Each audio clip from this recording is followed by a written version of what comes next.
go. That's the worst part over.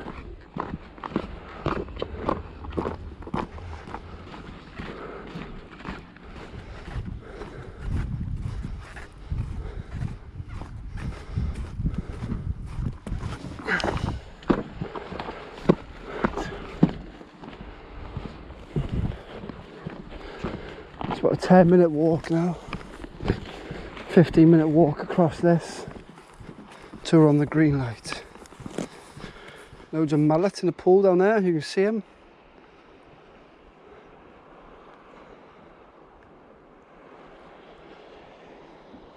Love this place. It's probably one of my favourite high water venues, this. Especially for the blondes. This is no good for you if you've got hay fever. Wow, this grows so fast. You come down here winter time, early spring, it's pretty much died back. It's like a jungle now.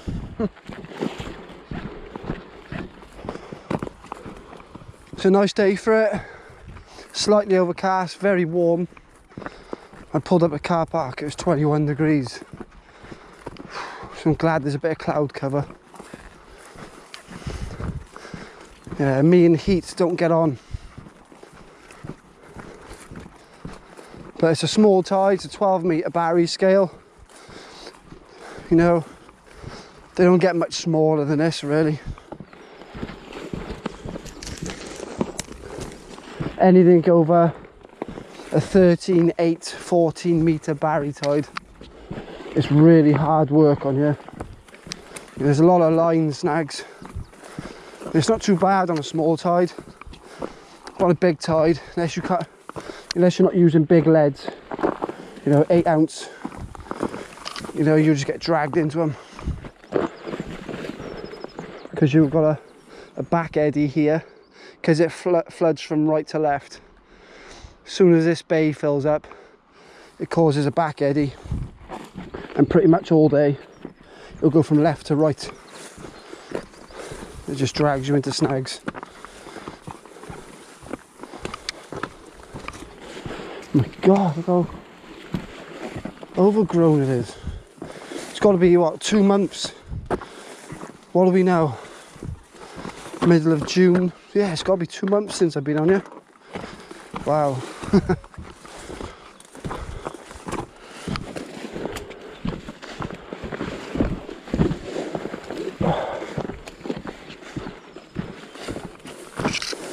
But yeah, it's high waters, midday. Time I get set up, it'll be 2.5 hours before high water. You've got a good chance of a raid today. Well, fingers crossed anyway. Oh, I can feel that nice westerly breeze coming around the corner. Hopefully that should keep me cool. This, ladies and gentlemen, is the green light.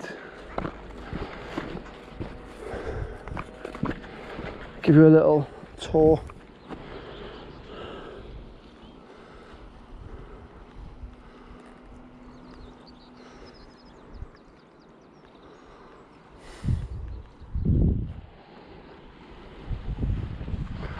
Yeah, there's 2 on a white light. I'm debating, do I go in the middle or do I go on the end? I'll go in the middle. It's a lovely day on the green light today, very warm.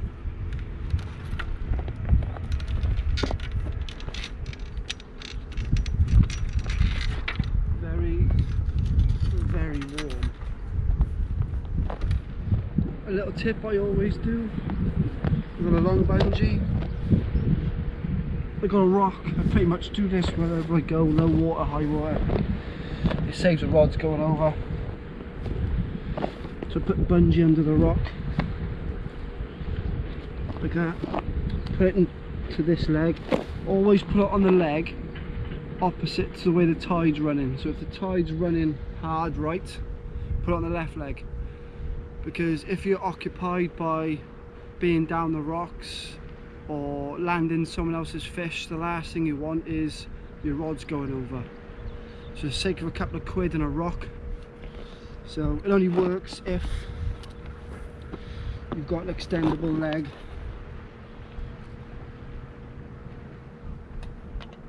Like that. That's it. That's all it is. Big rock, bungee, onto the extendable head, and then you know your stand can't go over.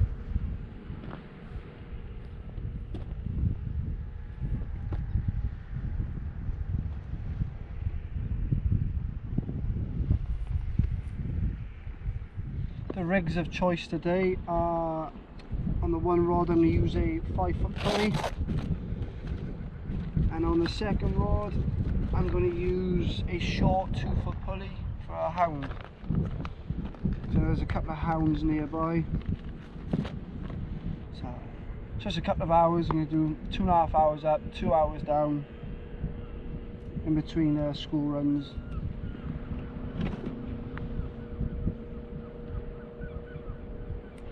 Usual 7-ounce lead, imp, 100-pound rig body onto 100-pound snud. I never tie my hooks on with the ray rigs either. I just tie them on when I get here. Just some nice ammo squid and bluey and sand eel on the one rod. Single large sand eel, and I'll put a half a wrapper squid around it. Nice and simple.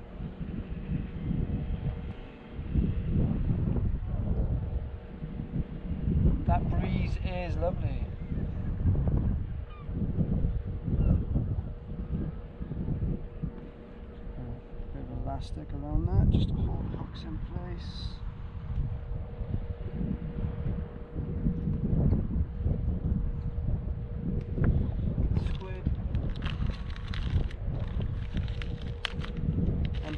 Remember, always take your rubbish home with you.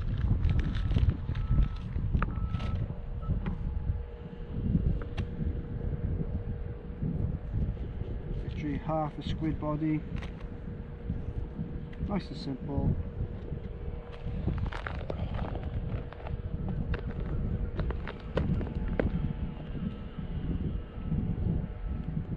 Plenty of elastic. Make sure the bait stays on in the cast. Last thing you want is your bait to blow up. You see it happen. So that's it. A nice large sand eel with half a wrapper squid. So the rods of choice. My Century T900's built in T1000 colours by Di Llewellyn of Angling Ambition. Coupled up with a casting special, 20-pound sport and 80-pound ASSO leader. So it's been about, it's got to be at least 2 months since I last been on here. I haven't taken any notice in any catch reports or anything, so I couldn't tell you if anything's come off here. So I'm sure the next 4 to 5 hours we'll find out if there's something swimming about. No doubt a dogfish. Alright, let me get one out.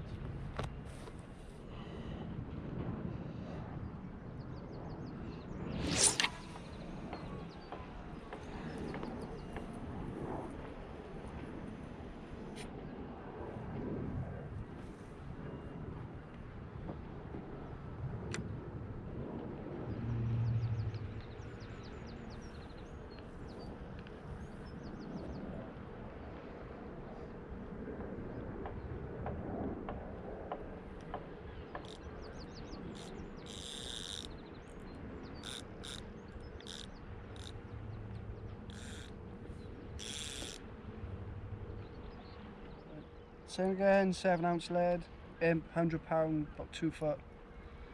I'll do 80-pound snud, 3.0 BMX and a 4.0 circle hook.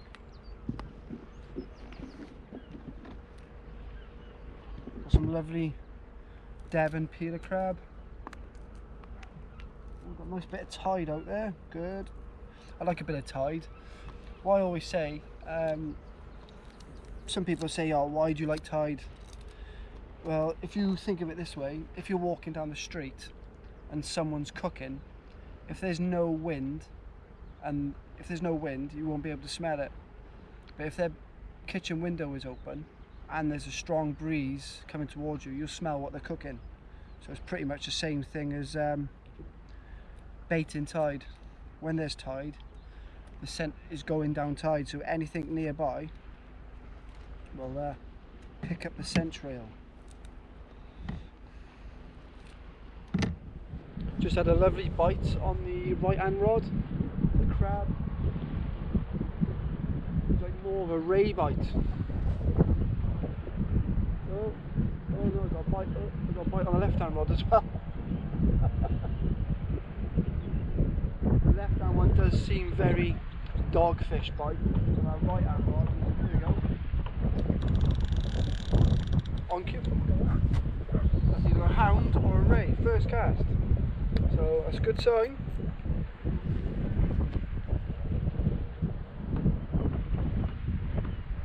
Yeah, he's there. I'll have to go out a shot. Oh, he's running. Oh, he's taking light. Yeah, it's a hound. How about that?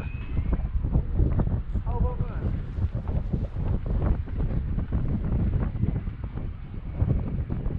Running towards me.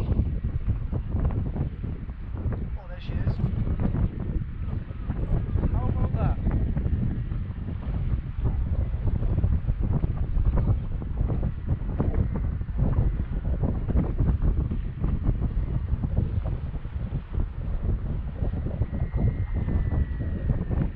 It's actually running outside, so yeah.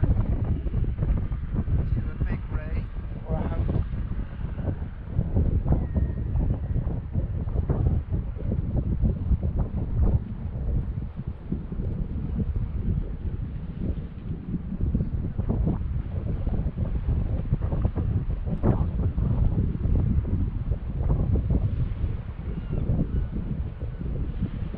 It's about halfway in now, so I'm going to start to climb down.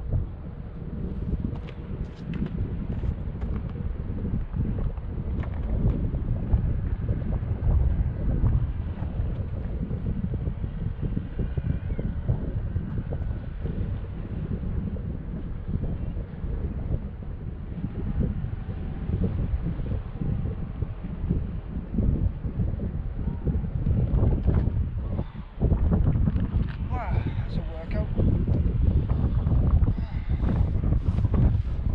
Just to prove to you, that's how she was hooked. Circle hook every time. She's got to be, I don't know, 7, 8 pounds, something like that. So yeah, first cast. I haven't noticed any catch reports. Haven't taken any notice really.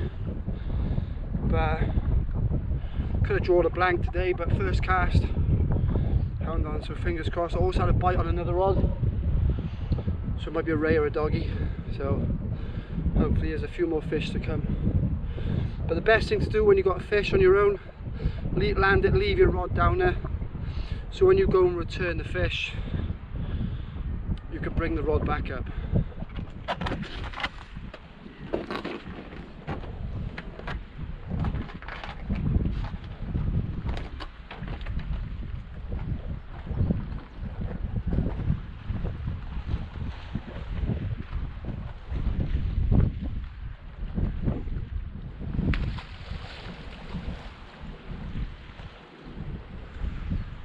As you've seen just now, a nice hound about around the 8 pound mark, first cast.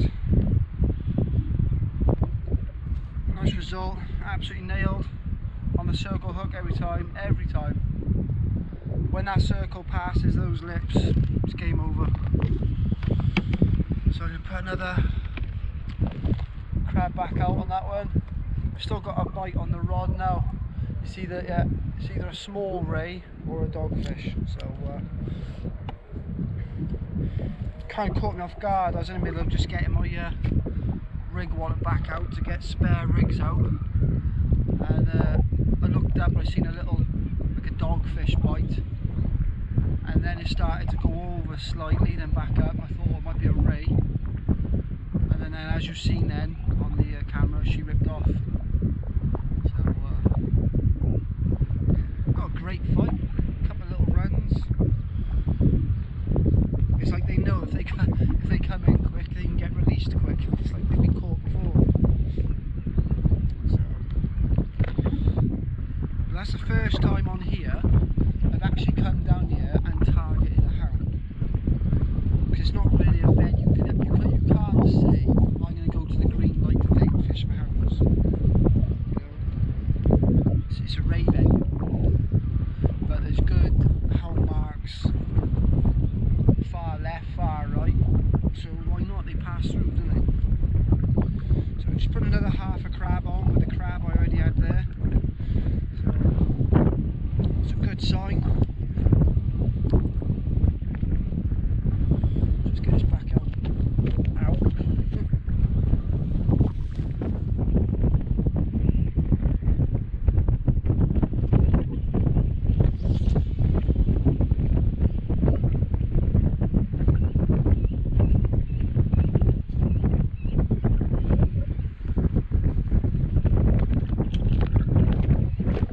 Well, would you believe it? First cast on the right hand rod, I had that hound, and you've seen I had a little tap on the left hand rod. I explained it might be a doggy or a ray. I've gone to wind this in thinking it was a doggy, and I got a nice little spotted about close to the £3 mark.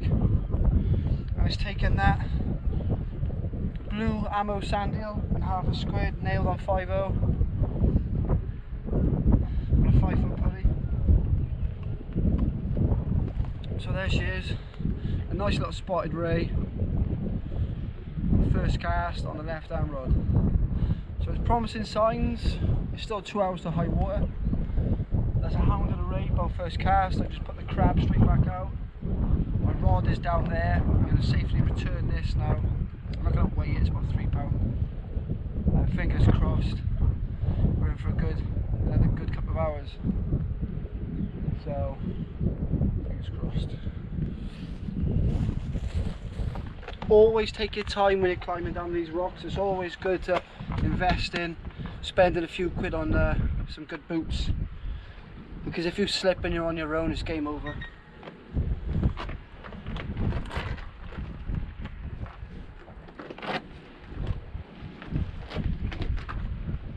I love the spotted rays, absolutely love them. So kind of unprepared at the moment because the bites come so quick, literally within 2.5–3 minutes of the casts. So I put another single sand eel and squid wrap on that one rod to go out. She is nice and simple, nice small slimline bait, don't need massive baits as I said. Let's get this one out.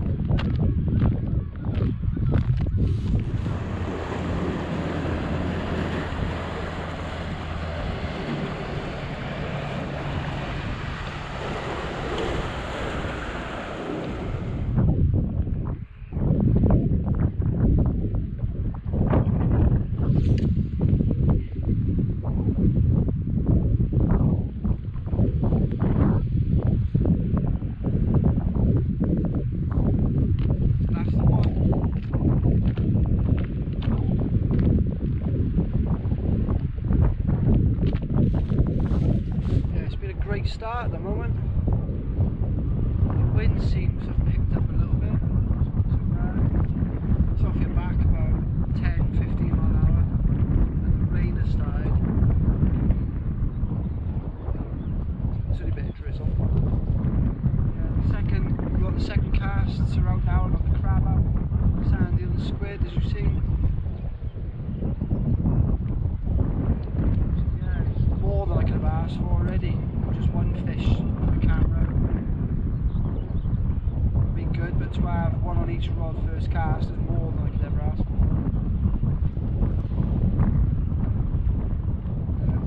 time I find on the green light is 1 hour either side of low water, same as any other low water mark. It does produce through the flood, but it can switch on really well over high water, the hour either side of high water as well. So I'm hoping for your viewing that we can pull a few more fish out over high water. It's about an hour and a half till high, so fingers crossed. It'd be nice now to get a blonde or a thorny.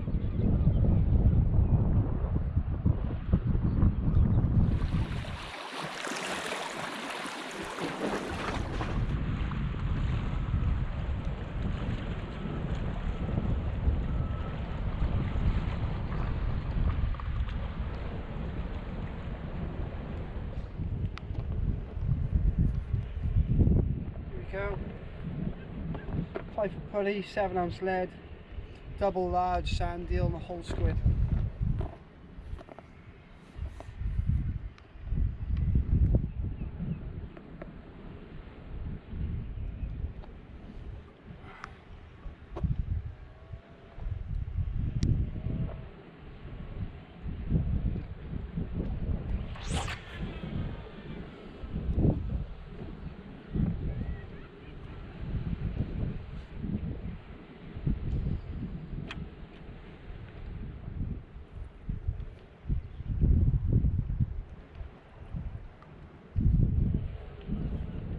My last crab now. I've only brought 3 crab with me. It's my 3rd crab.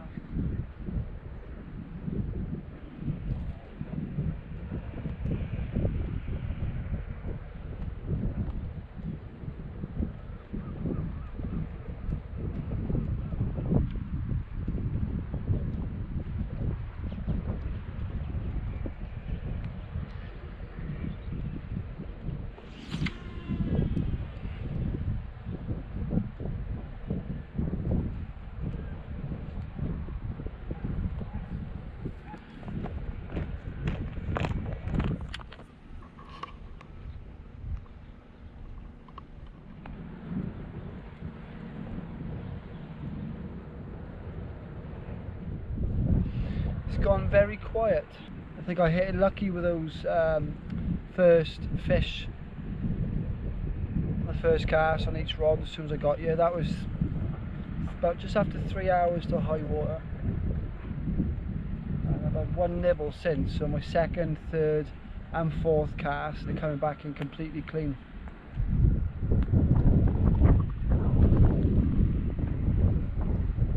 At least the rain has stopped.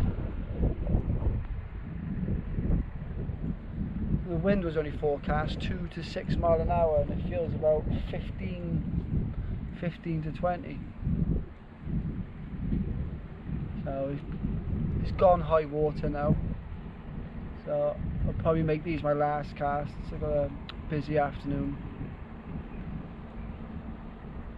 This place could be crazy at times if, as soon as the blondes start feeding spring autumn, from end to end there could be anything between 10 and 20 anglers on here.